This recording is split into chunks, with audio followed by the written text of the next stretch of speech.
it's interesting how something that kind of went wrong became one of my most, I guess, successful kind of hair looks of all time. Hey guys, I'm Chris Appleton and I'm here today with LUK to show you some of my most iconic looks.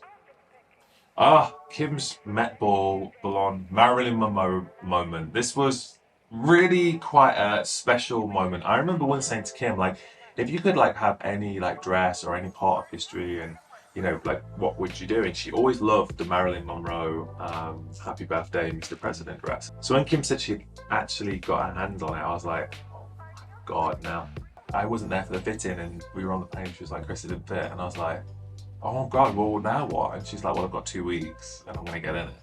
So Kim is such an inspiration. She's such a determined person. You know, when she puts her mind to something, she's gonna do it. She'd FaceTime me and she was literally like skipping in a sweatsuit, like I was hysterical, but she's skipping away. She's like, we're gonna do this. And lo and behold, we flew to Orlando and she tried to dress on and it worked. And what's really interesting about this particular look is a lot of people said to me after, like, why didn't you do Marilyn curls?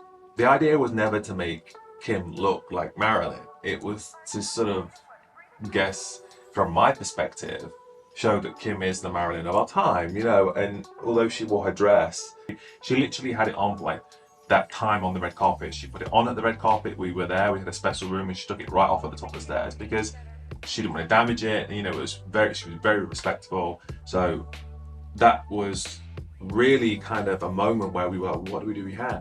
And I think we just wanted to kind of keep it really simple. It was just all about the dress. It was all about the dress and the body and the face. We actually ended up bleaching her hair because we wanted it to be a blonde moment. We'd not done a blonde Met Ball before, so we spent probably 20 hours like the day before the Met Ball. We were up until like 4 in the morning bleaching her hair, taking someone's hair from like a level 3 or 4, which is basically like very dark brown, to a platinum blonde is a process. Now, last time Kim went blonde, we did it, and I did it over a week. So I had time to like, you know, let it sit, go in for another layer. So the pressure really was on to make sure it was going to turn out and be great, but it lifted and it was a really special time. Okay, J-Lo's Super Bowl. Wow, this is probably one of the most, I guess it's one of the biggest moments of my career. It was actually very different on the day though. I actually left after the Super Bowl feeling really not that great. There was a big party after, and instead of celebrating, I was really hard on myself and I went home and I felt like I had not done a good job. Reason being is because a lot of people don't know this, but there was, in case of bad weather, a pre-recorded version of the Super Bowl. In Miami, if it rains, apparently they couldn't get everything out, so we did a pre-recorded version where J-Lo's hair actually went quite wrong. For some strange reason, I always do her hair a certain way, but I decided to do it very differently. Curled her hair on a much smaller curling iron, pinned it, which I never normally do, and then I went to brush it out before we went out on the field, and it was just so curly, the curls wouldn't drop. And normally, you know, brush curls out, they're like nice and bouncy. And J-Lo said to me, you know, it's gonna drop, right? And I'm like, yeah, it's gonna drop, like, it better drop. And it didn't drop. It was very curly, still very defined curls. And I think because of humidity as well, the way it dried, it just went super, super curly. And she did the performance, and I remember just looking at the monitor thinking, I'm done. I'll probably never work again. Biggest moment of my career, and I gave her ringlets, which is cute, but it just wasn't the requested look. So I remember every time she flipped her head, she had these coils of curls coming down. So we went back into the trailer after, and she was like, how was it? And I was like, honestly, Jen, I think it was just like a bit too curly. But the bounce was nice. And she's like, yeah, it felt curly. So then her manager walked in, he's like, you know, your hair on that last take was so good, it was so bouncy.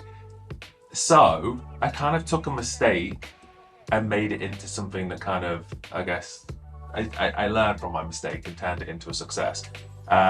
So the day of the Super Bowl came and it didn't rain, so I could redeem myself. So what I did is I invented this like new technique called the double curl technique. So I curled the hair on the smallest curling iron that I did on the day where it went wrong, and then I went over it with a bigger curling iron, like double the size. So I got the bounce of a small curl and like the hold, but I got like the beauty of like, you know, a nice blowout, sexy curl. You guys know what it's like. You do a bouncy look, you brush it, it looks cute for 5 minutes and it's kind of sad. It never did that. And in actual fact, I did her hair I think we did it at 11 o'clock in the morning, and she didn't go on until like 6 o'clock in the evening. I didn't get to touch her hair up. She did rehearsal, she laid down on it, she was doing all sorts, and it stayed in all day. It's interesting how something that kind of went wrong became one of my most, I guess, successful kind of hair looks of all time. Oh my god, when Kim said she was doing this look, I nearly died. If anyone knows anything about the Met Ball, that's our glam team's time to like turn it out. When you're having pictures taken from 360 degrees and you have HD cameras, which I think were made for football, not for hair and makeup, you know, you can see every strand of hair, you can see every, you know, follicle. It's crazy how close you can get in on those cameras. So for red carpets, you tend to keep it more controlled. It's not the time that you're like, you know, doing editorial photo shoot hair.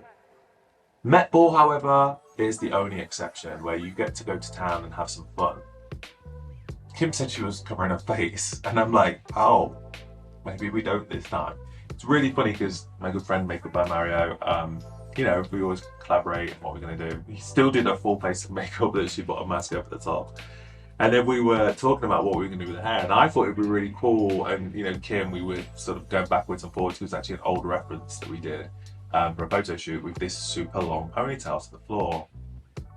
I think it was 70 inches or something. I can't remember the exact, 68 inches. I can't remember the exact length of the ponytail, but it's definitely the longest ponytail I've ever created, and definitely the longest ponytail Kim's ever worn. But I was like in the bus on the way to the red carpet holding this. It was like all the way down. It was like, she was like Rapunzel. It was like all the way down the bus, over the seats, round someone, under some, you know, it's like literally so long. I was trying to brush it and keep it smooth.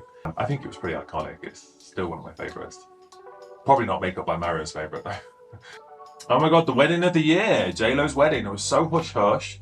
What everyone doesn't know is I'd already done her wedding a week before because we went to Vegas. So she called me on the Sunday. She's like, baby, what are you doing? And she was, because before baby's there. Oh, I'm actually just at home with the kids and we're having a barbecue. And she's like, could you be at my house in half an hour? I'm like, I think I just got out of the pool. I'm like, I mean, yeah. She's like, you can't tell anyone, but I'm getting married. She did her Vegas wedding. And I was like, oh my god, how fun. There's like two people in love running off to Vegas and getting married. Like, it was so how it should be. And like, I went round and she was doing her makeup and I was doing her hair. And honestly, we were just like, it was like two kids playing glam up, like getting dressed up. There was like hair all in the makeup and the makeup was all everywhere. We were just kind of scramming around trying to get it done. And then I remember halfway through, I was like, wait, it's dark. All the light had gone. It had gone from, you know, day to night, you know, and we were doing it in the dark. I'm like, what are we doing? Turn the lights on. We're like, oh, okay, we can see ourselves. So it was actually really funny and very special getting her ready for the first wedding. And she kind of had like, you know, this slick back look. She had hair in the back. It was very pretty. And then for the actual wedding itself, that was really fun because we got to create different looks with the dresses. So the first look we did, although you couldn't see it in the veil, the hair was off the face because it was all about the face and we had length in the back. And then the second look, she had this really intricate kind of chignon thing, which was beautiful. And she actually then kept that for the third look because it looked so good and just worked. But it was a really special day. And honestly, always working with J-Lo is such a creative, fun experience. And, you know, she always brings the glamour, which I love. And she's not afraid to do a look. But I think her wedding hair was the perfect kind of collaboration of, you know, being very glamorous, timeless at the same time. I think, you know, that's what a wedding should feel like. It should feel classic and it should also feel, you know, like you should feel beautiful, and I think she did on the day. Oh, Dua Lipa, my fellow Brit. I love Dua, she's always so much fun. This was for the Grammys and it was actually such an iconic moment because she was performing. It was an interesting time because it was right during COVID, so everything felt very different. You know, normally when you go to a red carpet, you're used to loads of people screaming, it's chaotic, very quiet, and when you do a performance, you have an audience, and that's the energy you tend to bounce off the audience because we couldn't because it was COVID. However, it still was one of my favorites because Dua looked insane. She wore that beautiful butterfly dress. She has beautiful body, beautiful face, and the hair actually was just very simple, but really, I think, quite iconic. It was very Cher inspired, simple, the long, straight, kind of silky hair. It's funny, Dua actually said to me, she was like, oh, I went to the hairdresser after him. She was like, how was that a wig? Or it wasn't a wig, it was her hair. She was like, how do you get all the bits like super straight? Sometimes some of the most simplest things are actually the hardest to create. You know, the super straight, like perfectly laid hair moves. So, you know, it looks good when it's perfectly straight, but if there's like a big chunk falling forward or a flyaway. So actually getting the hair really groomed and kind of glossy is actually a process. I use the Colour Dream Coat to create the look. It always helps me get that very mirror-like shine. And then for the performance, we changed it up and it was kind of very sexy and very kind of volumized, which was really fun. So I think she felt great. She definitely looked amazing. Oh, pink to make the boys wink. Kylie Jenner's pink hair was a really iconic moment. And especially this look with the pink and brown, it was so fun, and we pinned the hair up. I'd bleached Kylie's hair, so she'd been blonde for a minute, and then we decided to do a colour. Now, out of all the colours that you can try, like blues and reds, and I don't know, there's something about a pastel pink that always just kind of works. I always gravitate towards it. So we just dyed Kylie's hair pink. I think that was actually the day we did it. It was a very pastel, soft colour, and then we just pinned it up. I literally pinned it up in 2 minutes and left a couple of pieces down. It's actually really funny because this was a couple of years ago, and now it's a look that everyone's like really doing. Everyone's really into this Pammy look, but we actually did it like many years ago. And I don't know, Kylie, I just think always looks so good with a color. Like she really pulls it off. She really pulls off those different colors, those poppy colors. And I think when you've got like a loud color like pink, sometimes just like a pulled back do is like all you need. It doesn't need to be like extra hair. And it was actually just like really simple, and she just looked hot in her pink and brown. It just worked. Oh my god, this is so funny. We were on a photo shoot. Kim was like, I'm just gonna close my eyes, and she was fully asleep. Ariel, actually, who does her makeup, took a picture. And she laughed, and I was, because it's so funny to me that she fell asleep with her mouth open, but still looked good. Like, not many people look good sleeping. I don't know, I didn't ask to post it. It was like, and then a while later, I was going through my phone. You know, you get your camera rolling, I was on a plane. And I saw it, and it just made me laugh. It's so funny. I sent it to her. I was like, can I post this? And she's like, oh my god. She's like, I hate you, but absolutely. People love to see that real life stuff. You know, there's one thing I've seen that polished end result, but there's nothing better than seeing real life stuff where someone's actually starting a nap. And she's a busy girl. I've been napping too. There was like kids running around. We were doing a photo shoot with the kids, and, you know, doing our law. There's so much going on all the time. People think it's such a glamorous life, and sometimes it's actually just a real hustle. So when you can get a 5-minute nap, take one. Okay, Ariana's iconic ponytail. This was on steroids. It was like a ponytail on steroids. It was such a fun look we created for the Coachella. She wore this lavender outfit, and usually when you're deciding a look, you start with what they're wearing. She decided she was wearing this lavender outfit, and we wanted to incorporate that into the hair. So we did this lavender inspired, kind of slightly textured, crimpy ponytail. It was such a fun look for Ariana because it was kind of a time where we were making the ponytail longer and we were having fun with different colors. And I always just love a look. And I think the double matching lavender with the hair and the outfit was very iconic. And I still remember it now. It was kind of the whole no tears left to cry era. The ponytail's always been in fashion, but all of a sudden it's getting longer and with like accessories in it. And you know, she really kind of brought it to life. So yeah, I think it will be forever a favorite, the lavender ponytail. It's like a My Little Pony ponytail. This was J-Lo for Versace, and it was very interesting to create or recreate such an iconic moment. I remember when J-Lo walked out in the Versace dress back in the day, it really was a game changer. It's what made Google Images happen. They invented Google Images because so many people were trying to look at the dress.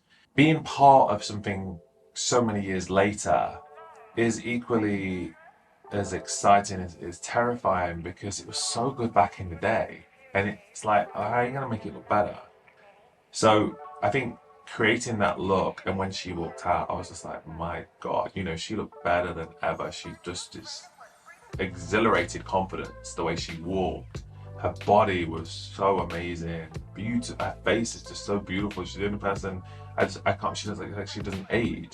And I think of what was special about that J-Lo era of like the hair off the face, it's like half up, half down, but like bringing glamour, but with that snatched face. So it was, for me, all about like creating that shiny, glossy hair. So I was frantically spraying the extra shine spray on it before she went out, giving it that mirror-like kind of gloss, because I think that felt more modern when it was super shiny.